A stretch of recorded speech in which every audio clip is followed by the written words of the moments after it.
ఈరోజు భగవద్గీతలో 2వ అధ్యాయంలో 12వ శ్లోకానికి ప్రతిపదానికి అర్థం తాత్పర్యం తెలుసుకుందామండి. గురు బ్రహ్మ గురు విష్ణు గురుదేవో మహేశ్వర గురు సాక్షాత్ పరబ్రహ్మ తస్మై శ్రీ గురువే నమః.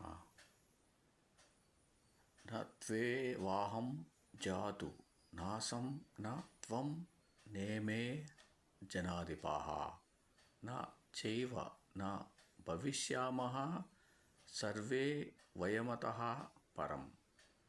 జాతు ఒకప్పుడు, అహం నేను, నాతు ఆసం లేను అని అనుట, నా త్వం నీవు, ఇమే ఈ, జనాధిపాః రాజులు, నా లేరు అనేది నా లేదు, అతఃపరం ఇక మీదట, వయం మనం, సర్వే అందరము, నా చ భవిష్యామః ఉండబోమనడం, నా ఏవ లేనే లేదు.